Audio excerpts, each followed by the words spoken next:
Good morning, everyone. Thanks so much for tuning into Network Live TV, where we're going to talk about how to increase your networking efforts locally, nationally, or even internationally, as well as discuss some other things that will help you up your game online. We are here Monday, Wednesdays, and Fridays at 11 a.m. Eastern. I am your host, Sabrina Watson, founder of NetworkLiveVirtually.com, where you can grow your business through creating live virtual relationships all over the globe. Our meetings and membership are totally free, so don't miss your chance to network and build relationships with amazing people.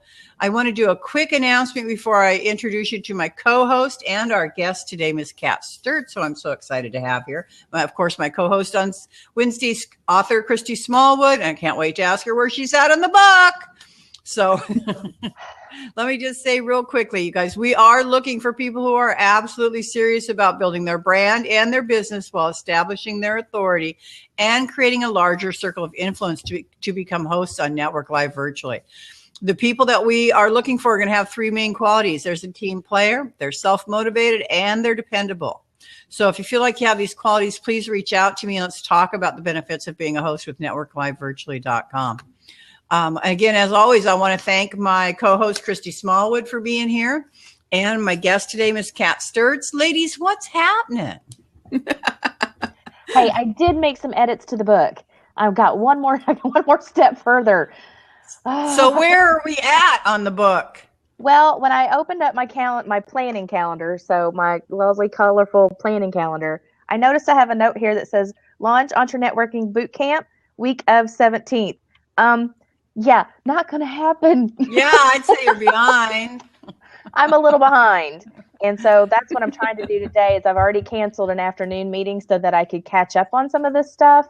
I've gotten projects for clients that have kind of put me behind on some of the other things that will move us forward as well. I need to treat it as if it's my client.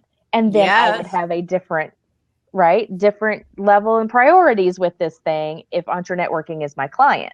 So that's what I plan to do with that. Hold that thought, because I definitely want you to talk about that for our audience, how you treat your projects as clients. My co-host every Wednesday is Christy Smallwood, author of The No Rules Way and Entre Networking, and currently owns Eagle Eye Executives.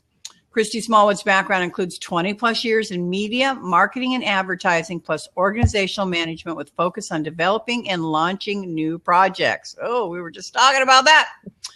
Christy is a trained executive coach specializing in leadership communication. Her experience covers a variety of industries, ad agencies, radios, franchises, small businesses, corporate and ministry nonprofits.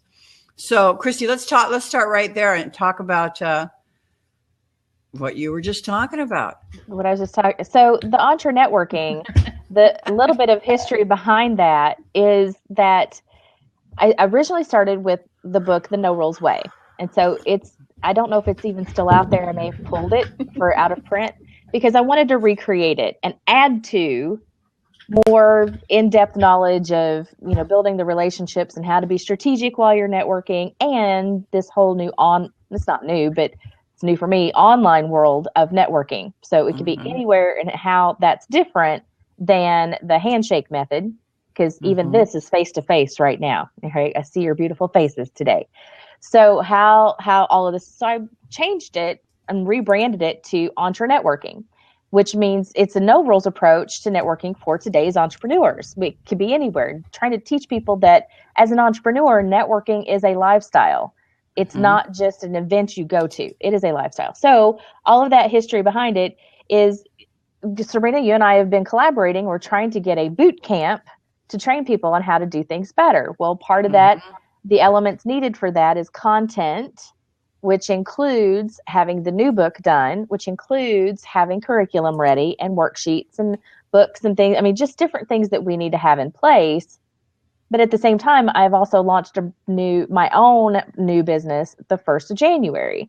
So there's a lot of effort that goes into putting things into motion. Whenever I have a 5-stage planning process that I use. That first thing is you're in making and motion mode. So when you're making something new and you're putting it into motion, that takes a good 75% of your energy and effort.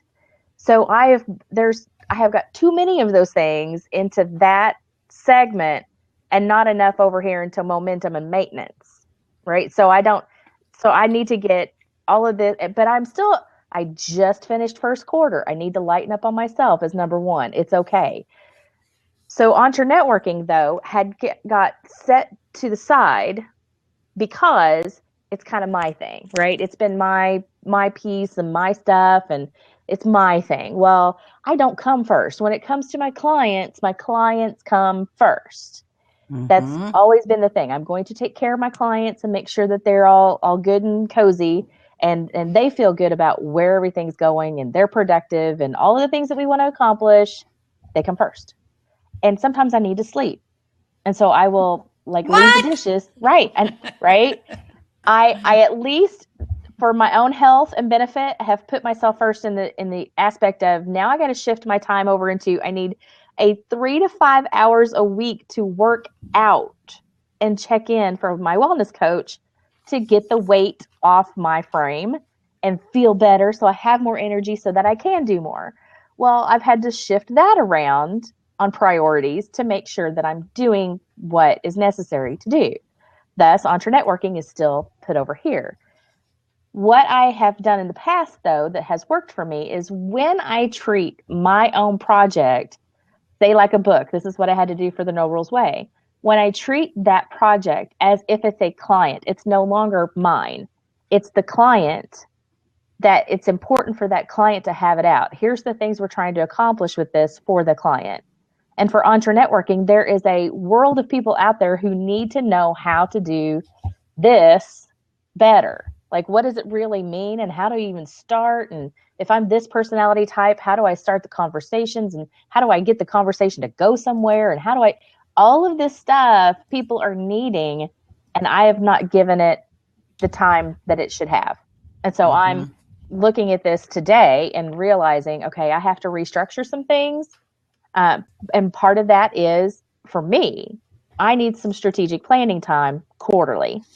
I need a good quarterly retreat with as much stuff as I do to be able to make sure things are still in alignment, it's on track, bring in people that can help me. So I'd love to learn more about this virtual assistant. I'm almost ready for that because this detail work, right, the detail stuff of entering in data into the database or little things I know can be delegated out needs to start happening.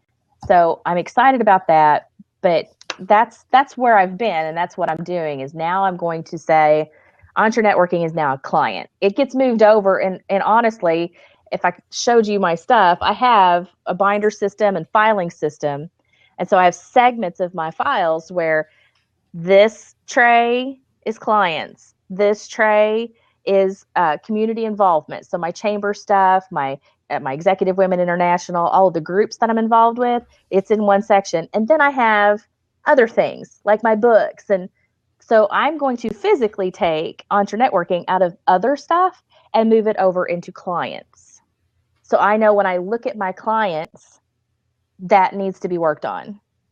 And so that's one of the physical things that I'll be doing to shift over the mindset of you have to treat it as a client. Miss Kat, I'm going to let you respond to that. I'm sure that you agree with that and have some super good tips also to give our listeners with regard to that. I think it's really important that you can't move forward if you can't accomplish the things that are on your list as well. So Absolutely. I want to introduce you guys real quick to Kat Sturtz, and I'm going to let her respond. She is the founder of 56 Vibes Services, rockinyourpath.com, and the Bridges to Success program. She's a certified marketing coach, motivating speaker, award-winning nonfiction author, practical intuition expert, and innovative business life coach with a passion for life and living healthy and happy. She's also habitually curious and creatively, I can't even say that today. Organized. Creatively. Thank you. Kat specializes in teaching individuals with limited time, money, and resources who are eager to rock their unique paths to success, how to start and grow a successful small or home-based business. Good morning, Kat. Welcome. And I'm sure you've got some responses there for Christy, some agreements. Agreement. I too can be my own worst client when it comes to marketing. It's not enough to know what you're doing. You have to actually do it. I don't know if Christy knows this about me, but I've been a published author since 1971 under the name Kathy Henderson, including 15 books, 14 of those traditionally published, including this one, The Young Writer's Guide to Getting Published by Writer's Digest Books, who published the last 4 editions and was the first publisher to turn it down.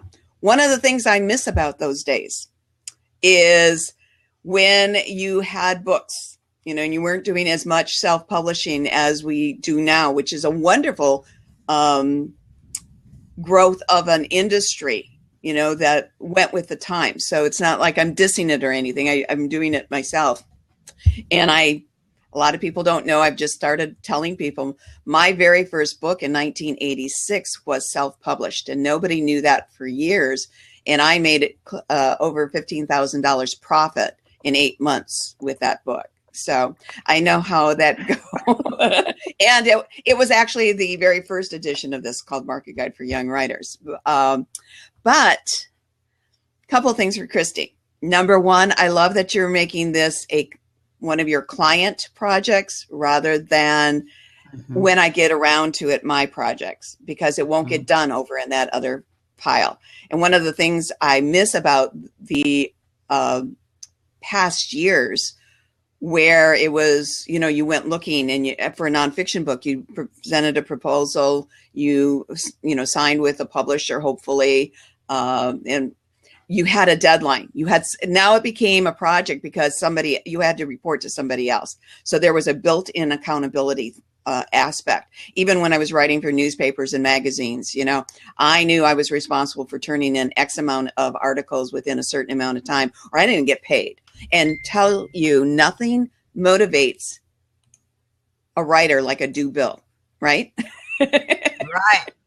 Nothing motivates us more than a due bill. Then we can get our act together. The other thing you said is that when I hear somebody say, with a background like yours, Christy, say, I'm almost ready for a virtual assistant, you're past ready, girl. Honestly, yes. I need 5 of them. Thank you for that. You need to tell her all about that. Would you please? Go ahead, I actually have a new series that I'm doing short videos on and short posts on. It'll be part of my new freebie and an introduction into my Jumpstart Your Success Bootcamp, business bootcamp. And it's called SOS, Step 1 Solutions. And here's one of them, because I'm a very good note.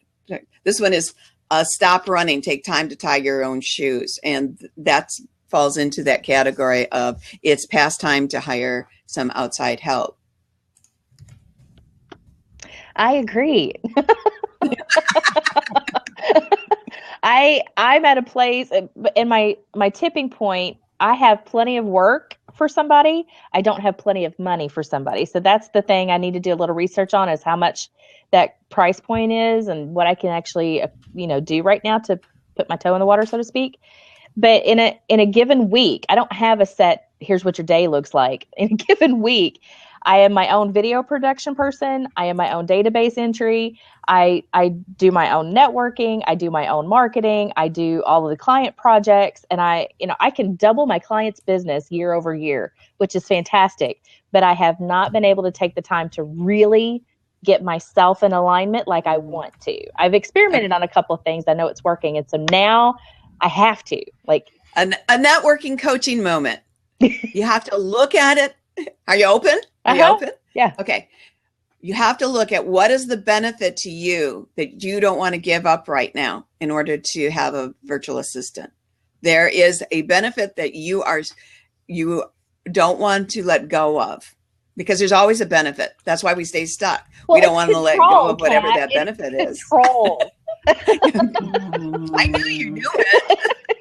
Totally control. Right. And I can make another suggestion too. Rather than looking up all of those other things about what will I do, determine right now that you could spend X amount, whether it be $10 a week, $25 a week, towards a virtual assistant. And once you commit to and budget that much, you're going to find where that could possibly go, so. And I need to throw this in there, Christy, and I know that I've told you this before, but when went at the point where I was finally convinced by Jeanette Ortega to hire a virtual assistant, I was so far in the weeds that I couldn't even get any sleep every night. I mean, like at all. And by the time I hired her, I only hired her for 10 hours a month. But the 10 hours a month worth of work that I gave her was the repetitive stuff that I don't have time to do. And that opened up 6 hours a day in my calendar. And I'm not joking. See, I've heard you say that before, and that's why I need to have these conversations, because I truly just don't know what I'm getting myself into. But then with that, I want to make sure we also, get to Neil too.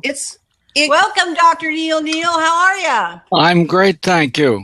So I'd like to see you. Yeah, good to see you too, and Kat, both of you. I've been on with you, both of you before.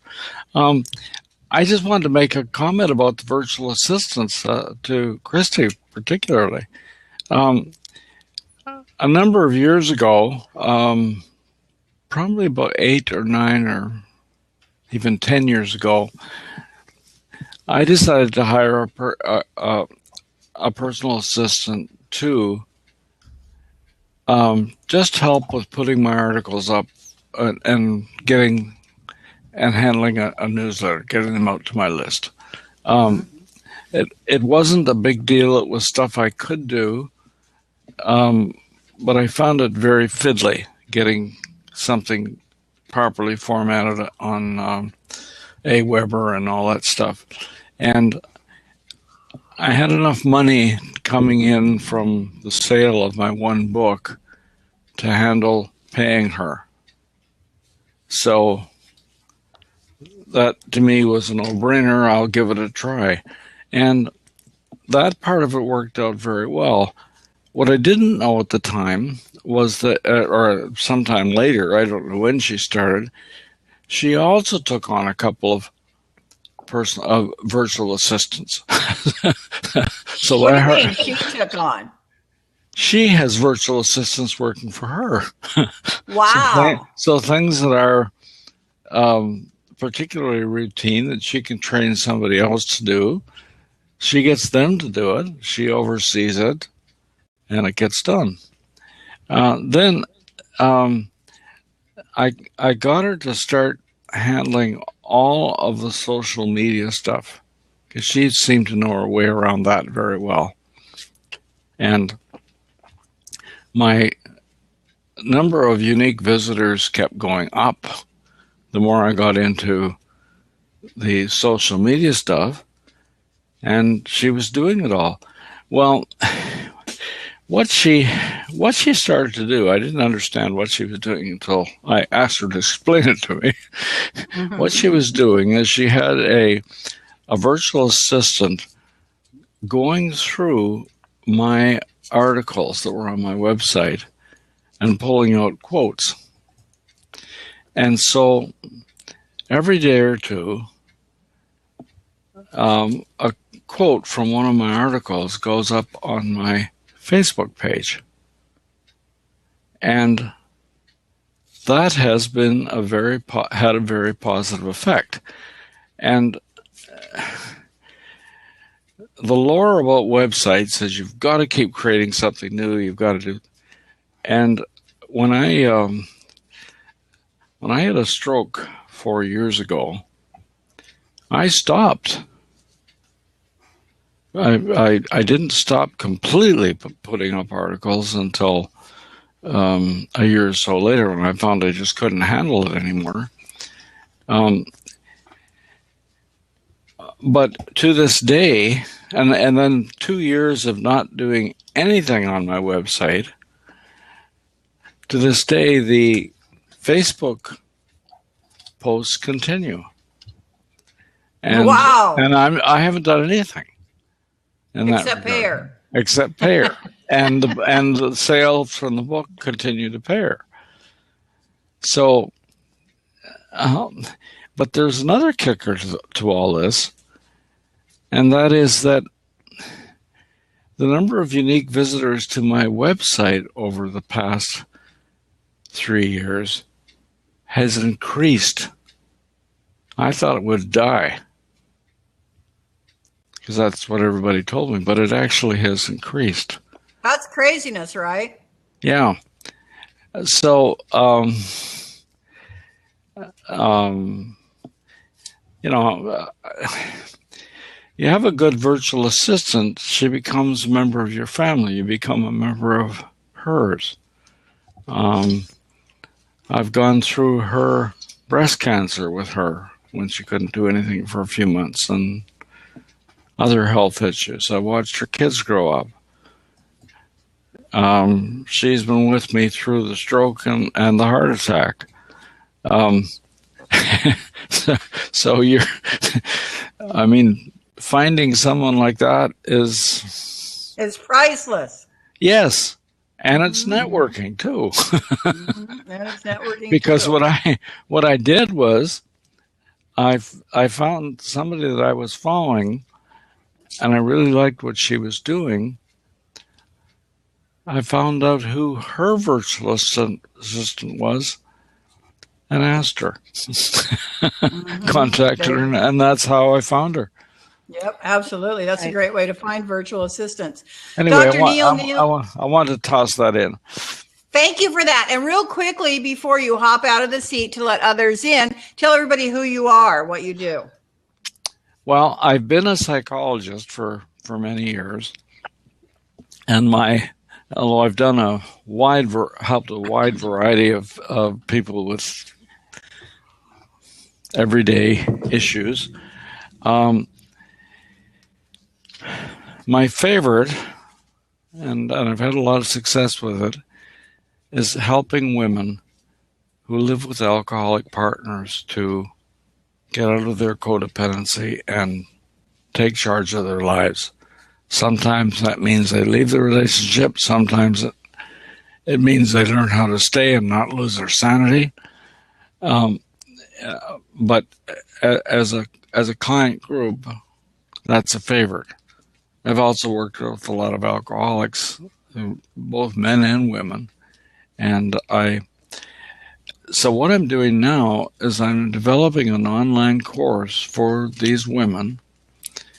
And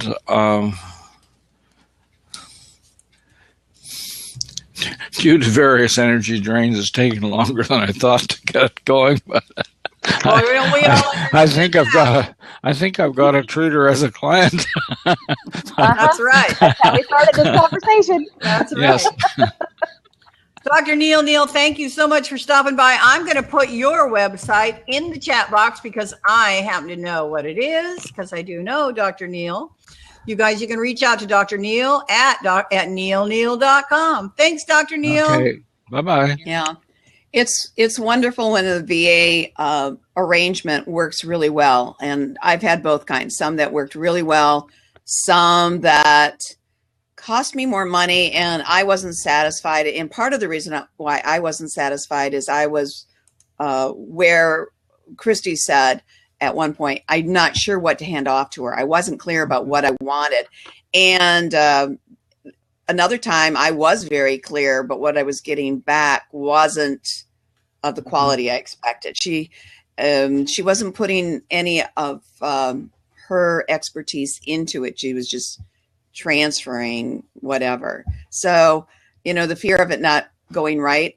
One of the best helps I ever got was back when I was on the farm and my daughter was doing a lot of just amateur horse shows. And, we were milking cows, so we had to be there and back. And I was on the sheriff's posse. So, and during the summer we have, two, we're deputized. We're deputized volunteer law enforcement. We didn't carry guns. We had our horses, which we had the cost. I did some training with the Detroit Mounted Police. And after milking cows, getting done like at 6:30 every night for 2 weeks, we went and did security at the fairgrounds. And sometimes I didn't get home until 2 or 3, Mm-hmm. And then there were the days when fairs were on and you had to be up with the kids and, you had to run home and do chores, you back and forth. And I thought this is ridiculous. And at this time, my books were out. They were making extra money for me. So the VA help I got at the time is I hired a neighbor person to come in once a week and help do some of the cleaning in the house. And I'll tell you, the first time I came back from a horse show on a Saturday and walked into a clean house, it's like, holy crap. Yeah, I don't know why I didn't do this before. So maybe if there's things you don't want to let go of with your business just yet, maybe you could dip your feet into another area of your life that would still free up your time. Mm-hmm. I'm working on piece by piece. When I say piece by piece, I'm working on piece by piece. Yeah, she uses pieces of paper. This is I have a whole training system on what to do with pieces like this. I will actually take a piece, and then once I have a note, because it's my thought, I then put it up on a whiteboard over here on this whiteboard, and that way I can kind of group everything together, right? So I'm trying to figure out, all of the detail stuff all of the activities I do in a day.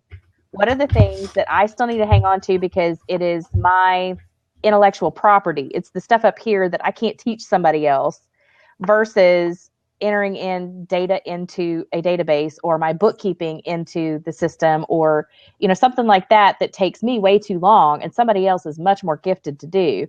That's what I'm doing right now is trying to piece all this stuff together to say, yeah, you can go, and you can, if I can. And what don't you like doing? That's one of the things you look at. What don't you like doing? I've got somebody and handling something for me that I don't mind doing, but it's not a real good use of my time. And I'm slower at it because I get involved with it. It's like, cleaning the closet. Suddenly you want to try everything on. And I can clean somebody else's house or clean somebody else's, or go into somebody else's office and say, okay, this is what we have to do to get you organized here efficiently. And I use a creative organizer. I'm not a traditional, professional organizer. That's not part of my DNA. So I deal with people who are creatively organized. I'm a note, bin, and bucket girl, but it works. I like that. Note, bin, and bucket. Yeah. So, but it's something that was sitting, I've got posts on my website that are sitting there that are 95% ready to go. The links are all there. They just need a little sprucing up and somebody to do a quick proofread. And so I hired somebody to work on that, and if you think about it, that's not a lot of authority. I've decided what was going to be there. It goes into a pending because she's an editor role on my WordPress site. So it doesn't go public until I take a look at it. But, I'm getting caught up with a lot of things that should have been out way back when that were holding other things that I was doing back. So, yeah. You're ready, girl. You know you are. If you were your own client, you'd be telling, it's like, why are you waiting on this? Honestly, it's a financial trigger. That's the thing is I know my money has a whole different level of priority system here. And I'm like, because everything's brand new. I just came through a bad situation. I'm still paying off a bad situation. I understand that. Yeah, me too. And it's like, I'm like, how do you pull that? How do you balance? How do you justify spending money? I mean, I think we came from the same background. Mm-hmm. Where do you justify spending money doing things you know how to do? I mean, I was on a 500-acre family farm. We had 200 head of cattle, milked 80, raised all our own crops to feed the cattle. Mm-hmm. And we had no hired help. No hired help. There were the in-laws, me and my husband, and the kids as they grew up. And then occasionally during the summer, we had a high school kid that was a friend that after a while, then one of the kids my son babysat, and it's like, I'm making more money speaking once a month away because of my books than I was taking in, or we were taking in that my mother-in-law, who was the bookkeeper, allowed us in payment, our wages from the farm. I was making more in one day of speaking than I was making in a month as an employee of the farm. Wow. Yeah. That's And pretty cool. that rubbed them the wrong way. When I talk about, triggers and the hidden barriers, that's part of it. I have several times in my life where I've been punished for my success. And because I was brought up in the environment not to rock the boat, guess what I let go of? I quit writing for years. I was looking back and people find out what my story was. I was in that upper level, writing, publishing regularly with Writer's Digest book, the largest publisher in the world of how to write books. I was one of their authors. They were flying me out to go to conventions and speak at the trade shows. And, I didn't have a degree or anything, but I spoke at the New Jersey Council of Teachers of English. They flew me out. I taught a course out on Cape Cod twice, a week-long course. They took me out, I got to meet Mary Higgins Clark and Tip O'Neill, and, I was rubbing elbows. Stephen King is in my book, and I, as one of the young writers that I featured, because he started publishing his own work when he was 13. So it's like I walked away from all of it because it upset the family. Wow.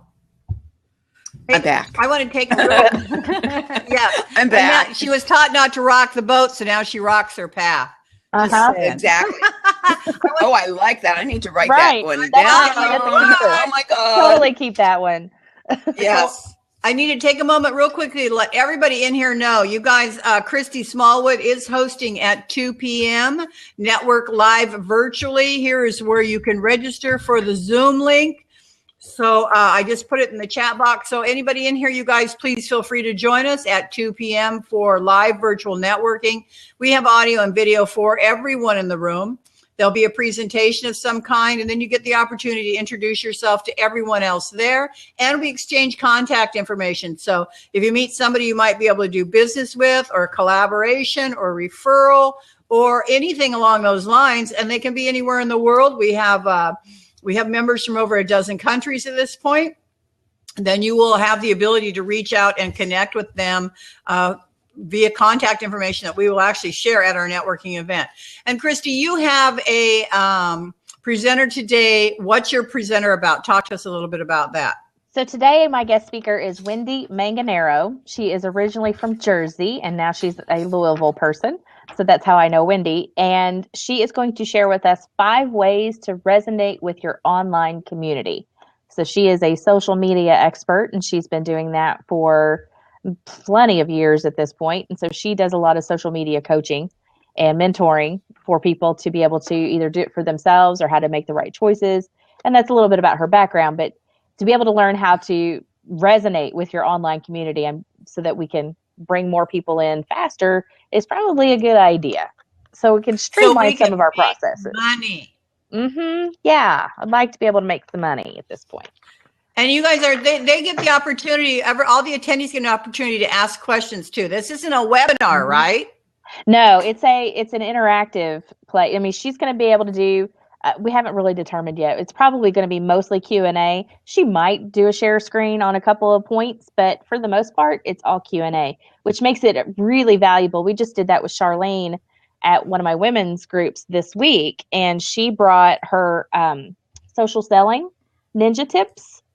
And it was she would share with us a few things, and then around the table, we would just ask questions, and it was very well received and everybody loved it. So we're actually probably going to do a LinkedIn 101, like let's start with just how to set up your profile kind of day with Charlene locally, and hope to be able to just duplicate that outward.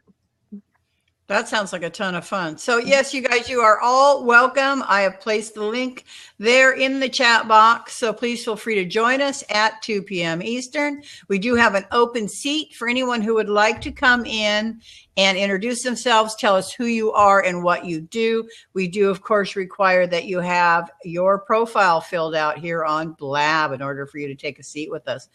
So Kat, since we're talking about who you are and what you do, I would love it if you would give us like the short version of how your first book got started and the fact that you self-published, because that's really important for a lot of people. I think I know that you've told that story many times and in many places, and if people really wanted to look for it, they could probably find it out there on the internet.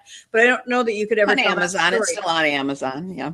I don't know if You have to look under Kathy Henderson, KathyHenderson. I think that story cannot be told enough about how you got there. Well, I backed into writing completely by accident. I did not take creative writing courses in school. I wasn't on the school newsletter or yearbook committee or any of that. In fact, I started working when I was 11, helping with the family, and was a directory assistant and toll operator for Michigan Bell back in high school. But what I did do is when I was young, and it continues to this day, and I consider it one of my personality quirks or flaws, is when I'm really angry or sad or happy, I tend to cry. And I'll tell you, if you're angry and you're crying, you don't hold up your end of the argument very well, right? Mm-hmm. So what I would do is I'd retreat and write out my thoughts, especially like if I was having an argument with my mom and stepdad or something like that. Sometimes I gave them my notes. Most of the time I didn't. I felt better, got my emotions out, was done. Well, when I married in 1970 and I moved from Detroit to the farm, I tell people I was born in the wrong place. Loved Detroit, had great growing up there in the 50s and 60s. But once on the farm, and I took to that like a duck to water, there was a new weekly newspaper started in our regional area. Okay. Second week out, there was an editorial that I vehemently disagreed with, to the point where I wrote a letter to the editor, and I set it aside, never expecting to do anything about it. It was about tractors shouldn't be on the road, and it was all triggered because a woman driving a car, and she and her daughter or child, I don't remember if it was a daughter, ran into a tractor that was on the road, and they were injured. But the editorial never mentioned it was her fault. And she admitted that. Never mentioned that in, I don't know about other states, but in Michigan, road taxes take care of it, and then property taxes take care of the roads. Well, in a county like ours, which is predominantly agriculture, we pay for those roads. We have a right to be there, right? Mm-hmm. Anyway, so I disagreed with what the editor said, put the letter away. I felt better. I got my say out. And 2 days later, I took a phone call from the editor of the paper. And he started the conversation by saying, I just received a letter from you. And I went, oh! Because I was pretty forceful and strong in this. No bad words, because I really didn't do bad words in my good girl days. And I looked around and I couldn't find my letter anywhere. And my husband at the time had mailed it in. The next words out of the editor's mouth was, and I'm kind of gasping, waiting for like, how dare you, blah, blah, blah, blah, which was normal response for when I got in trouble, was, I like the way you write. Would you take over our Farmer's Wife column? So I was a published, and that was a paid position. So I started writing and being paid for my writing from day one. Wow. Like I believe it was in August or September of 1971. Anyway, a year or so later, after I'd been doing the newspaper for a while, started branching out into regional newspapers, got into the Saturday edition of the Detroit News. It was growing. My daughter had a pen pal in Oklahoma who was 10 years old, and he flooded our mailbox once he found out his pen pal's mother was a writer, a published writer. Mike Schneider is his name, and he's in one of my books, so I can talk about him. He was in my very first book. Anyway, at 10 years old, he had already written 3 science fiction novels, 100 short stories and wanted to know how to get a trademark to publish his book. Well, I knew enough about writing that, he didn't want a trademark. He wanted a copyright. And I said to my daughter, let's find Mike a book or something we can send him for Christmas to help him get published. I knew there were opportunities out there. If you looked at, highlights for children, there were the things the kids turned in, and nobody had ever done a book like that before. Not a book to teach kids 18 and under how to get published. Mm-hmm. So I got the idea. I'm just learning the craft at the time myself. So I put together a proposal and did my research, because I'm really good at research. And people like Kent Brown from Highlights of Children said, yeah, this is a great idea. He ended up doing the forward, volunteering to do the forward for me for the second edition. And that's how that first book came about. I had a publisher, one of the people that I had done the sample research with, saying, would you contribute information for this if I went ahead with this? And what's interesting about that book is I couldn't get a good foothold on finishing it until I let go of what was already out there. I knew that there was the Writer's Digest market out there. There was the literary marketplace, which were the Bibles for freelance writers, how to submit, format, who do you submit to. And I wanted to do something different. And I was tied in my head that this is how the big people are doing it. It needs to kind of follow their format. And when I let go of that and said, no, this is what is missing. And everything I say in that book is exactly what I teach adults as well. There was no dumbing down for kids. Okay. In fact, I sent it to kids to read. And if they couldn't read it, I rewrote it. I sent it to adults to read. Okay. So I let go of that and added the things in the book that I really liked. The profiles of editors and contest sponsors, the profiles of young writers that were just getting started and already finding success. And I was able to find them, the lists. And just before we went into production and to get the galleys back in, this would be 1985 at the time, the publisher pulled out. They had a big family emergency, and she pulled the funding from her own company, which left me high and dry. I'd been handling the marketing. I was smart enough not to say this was being, we had set up, I had things set up. And I already had pre-orders from places that had turned me down, like Houghton Mifflin and HarperCollins, and people who wanted to see this book. And I'll tell you, if I didn't do that book, I just knew intuitively any one of those places could jump in and get a book done. And it's tough to be first at anything, right? So I borrowed $6,000 from my mom's husband. Went back to that very first editor that had got me into writing and said, John, what do I do now? He says, I know publishing houses. He says, I can help you get this published. Remember, this is before all the self-publishing that's going on. And I was smart enough, again, intuitively smart enough to know not to say I'm self-publishing this book. So I established a company. It was published under his company's name. I had a chance to meet with somebody from Writer's Digest. They were just starting their book club. And I sat across the aisleway from the editor of the magazine at the time, Writer's Digest magazine. And during a break, he says, what are you up to? I had flyers already done up, even though the book wasn't published yet. He said, I love this. I'm going to take this over. If it's okay with you, I'm going to take this over to the lady who runs the brand new book club. I think they should be in our book club. The book club had a policy of not carrying any self-published books. I was a featured alternate in the book club from the first edition to the sixth edition, the last edition we did in 2001. And they never knew it was self-published until the second edition that they published. They were the first publisher to turn it down. And I came in to do something. And I didn't tell them until I was sitting at an editorial meeting in Cincinnati with the editorial staff and the editor-in-chief of Writer's Digest Books. And they looked, and finally one of the editors says, we've got to tell you something. And I said, what's up? He says, we changed the format of our writer's market to add the things that you had in your book, because it was so good. We didn't understand why we never thought of it first. So that's sort of the backstory of what I did and how I got backed into writing. Good job. Congratulations, Catster. Thank you. Thank you. All while working full time on the farm and doing my freelance writing and raising kids and foster kids at the time. So Yeah, see, the piece I won't forget is that you're part of the sheriff's posse. Yes.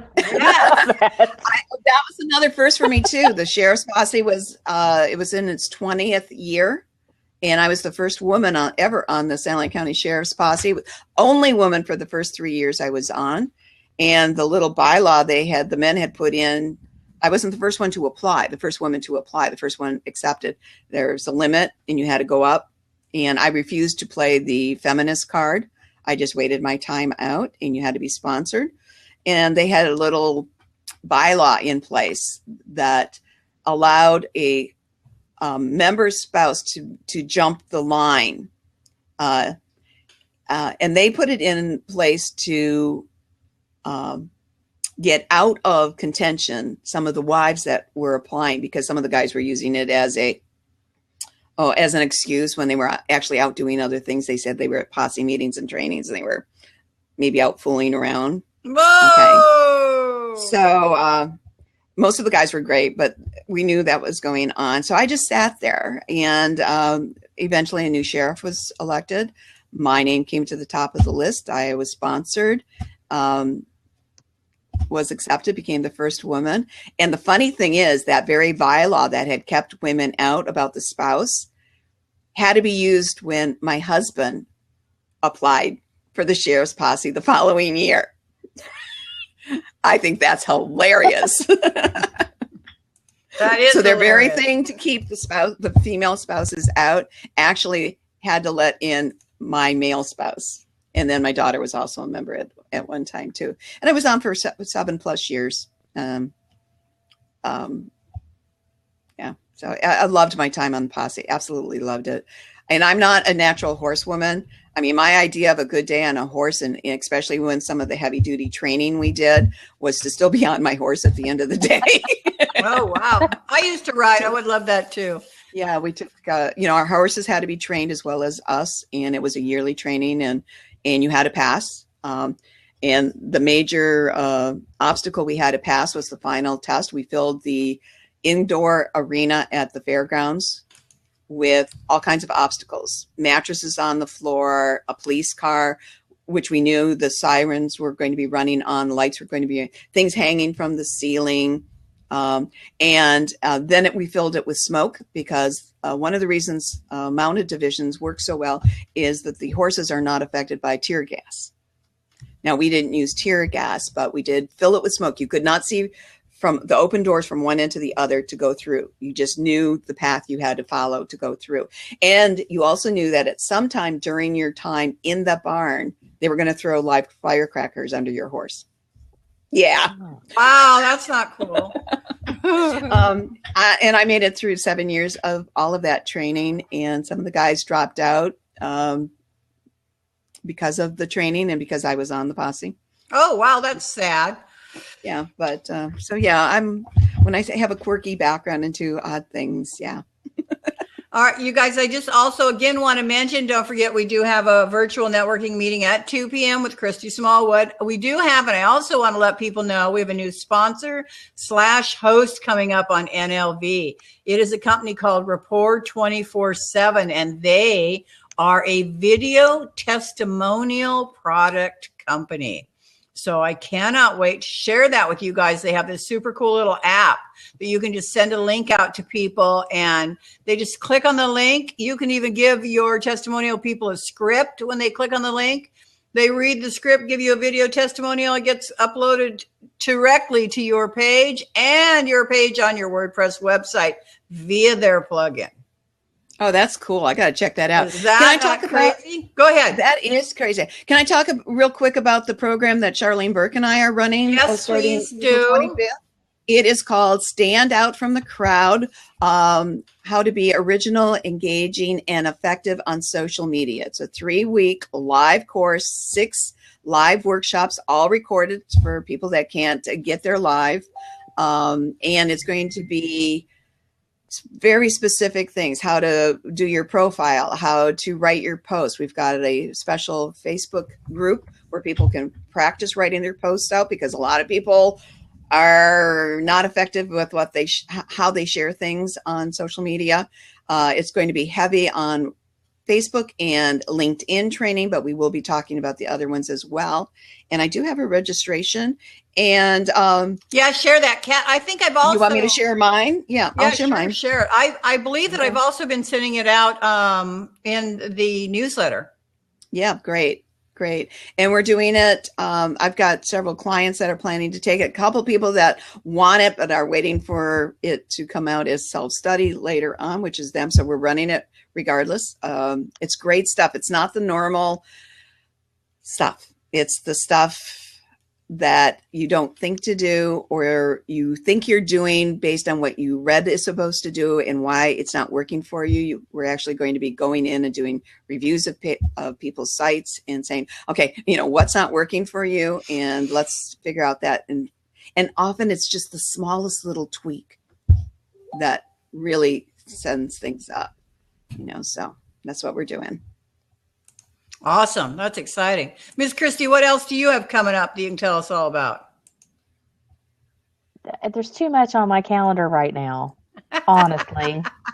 As pertaining to online stuff, though, because I have my Zoom sessions, my Entre Networking Zoom sessions are every second and fourth Wednesdays, 2 p.m. Eastern, and I have guest speakers that come in. Sometimes they do a presentation, sometimes it's just Q&A, and we're able to share like we did with Kat. I'm so glad I got to hear your story, because now I know you at a totally different level. Yeah. I love it.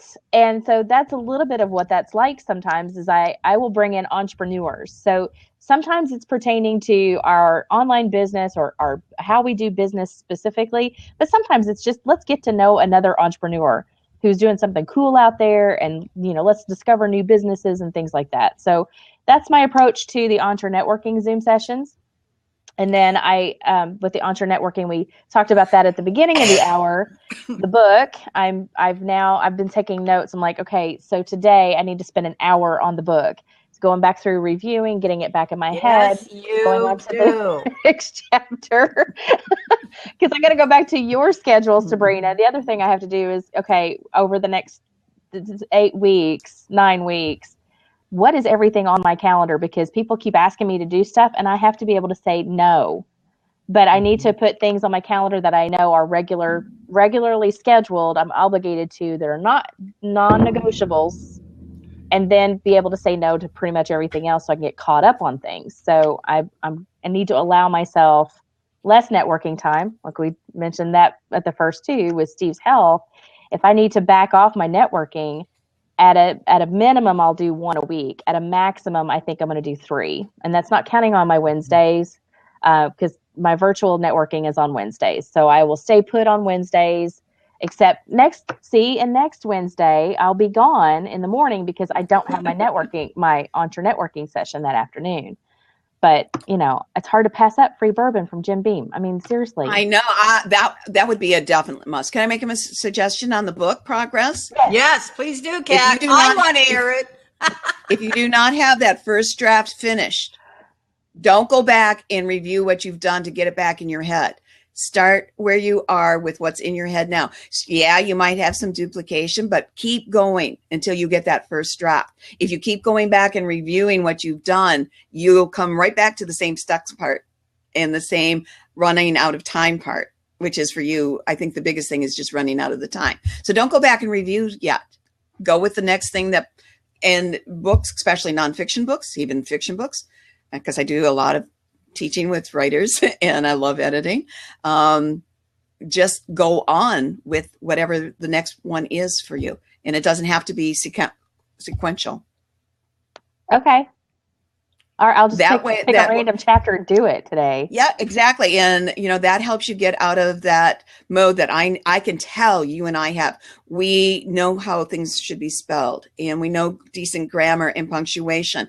And when we write those first drafts, it drives us nuts when we see that in our own work. So think fragmented sentences, a duplication of sentences. I use 3 question marks if I'm not sure of the word I want to use, but I know there's a particular word I want, rather than stopping myself and going to look it up. Or if there are, 6 adjectives that could fit that sentence, I'll write all 6 words there and just keep on going. You got to get the whole. That's funny. Yeah. It's what I tell people. Writing a book is like being a sculptor. Until you have that lump of clay down on the potter's wheel, you don't have anything to work with. And think of that lump of clay as your first draft. Once the first draft is done in whatever lumpy, gooey mess it is, then that's when the real writing and the magic happens. I'll try that. Let me know how it goes. There'll be constant check-ins. Make no mistake. I'm pretty sure since I put it out there, people are going to start asking me about it even more. Yeah. So, Kat, you got this coming Friday on your Fast Action Friday. You got Frugal Web Guy Michael Mann. What's he going to talk about? Can you give us a hint? We are going to talk about whether you should do it yourself or hire help for your website, or if a combination of both of those is good for you. And then in May, middle of May, my Jumpstart Your Success small or home-based business boot camps starts up. So is that just you, or is that you and Charlene on that one? Nope, just me. I do have some guests coming in for various things, but you've also already had a hint of how I do things differently. So, we've got sessions on There's a Hole in My Bucket. There's one on I'm going to resurrect. There's a hole in my bucket. That's that kind of fits in today's conversation about whether it's time to have outside help or not, or you're so busy running around doing everything in your business, you're not really doing the things that bring in more revenue for your business. So there's a hole in my bucket. I'm going to be resurrecting what worked out wonderfully well last year's was my abundance prosperity scavenger hunt. We're going to be doing that within the boot camp, and lots of prizes with that. I have my foolproof follow-up systems. That's where part of it is my bin bucket, my notes bin and bucket gal system, and my foolproof lead tracking comes in. You go and you read things, and there's great information out there, and it says, in order to get ahead, and you got to go out and find the prospects. And when you find the prospects, you got to get them into your funnel, and then you got to keep regular contact with them, and you got to do this and that. Nobody tells you, or very few people tell you, what is the system to make all of this happen without going crazy and overwhelmed in the background. That's the systems I put into place, the creative organizing. How do you go from tons and tons of this and random notes all over the place to being able to pull a program or a book together? Mm-hmm. I take people who get hobnobbed and tied in knots trying to write a book, the outline method, or any other way that they found out how to do it with index cards, out of sequence. And then they have a meeting with me. We lay everything out. I help them organize. And suddenly realize they just went from 2% thinking I have a book in progress to 98% book done already. So, and then you hire a VA to take all those notes and type them out for you. There you go. Get out of your head. So, because you need to come back with fresh eyes. They're not going to get caught up with the intricacies of what you meant to say. They're only going to type what you did, and then you've got that lump of material to work with. So there's lots of different things. So I do things differently, but it works. And there are a lot of people trying to do things the guru or the traditional or whatever the flavor of the best way is right now. And my ways are perpetual and tweakable. I teach my AAA approach, which is adapt, adopt, adjust. And Christy Smallwood, I want to tell you that Kat does that bucket, bolts, and bins presentation. Yeah, the foolproof follow-up one. Yeah, yep. And I do the other one. Yeah, and that's where the SOS of the Step Up Solutions, the new series comes from. It's just one little snippet. All the little snippets separated into little bite-sized pieces. So. And I like the SOS. It was called Fast Action Tips, but I've switched it up to the Step 1 Solution so I can use the SOS Oh, Yeah, Step Up moniker. Solutions. I like that. Instead Yeah. of FAT, Mhm. SOS. Mm-hmm. All right, Yes. everybody, I'm going to put Christy's link in there one more time. You can join Christy Smallwood at 2 p.m. Eastern today for her live Zoom Entree networking meeting. You get to meet everybody in the room live, exchange contact information with them so you can reach out and meet anybody that you need to meet. Christy Smallwood is my co-host every Wednesday, except that next Wednesday, I think she's going to be drinking bourbon, so she won't be here. And yeah, we got that live, don't we?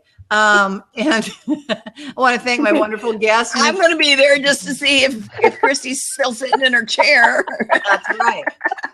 Are you going to be upright? And my wonderful guest, Miss Kat Sturts. I can never get enough of Kat Sturts. You guys, we are here every Monday, Wednesday, and Friday, 11 a.m. Eastern. And we're just introducing you to people from all over the world just because we can.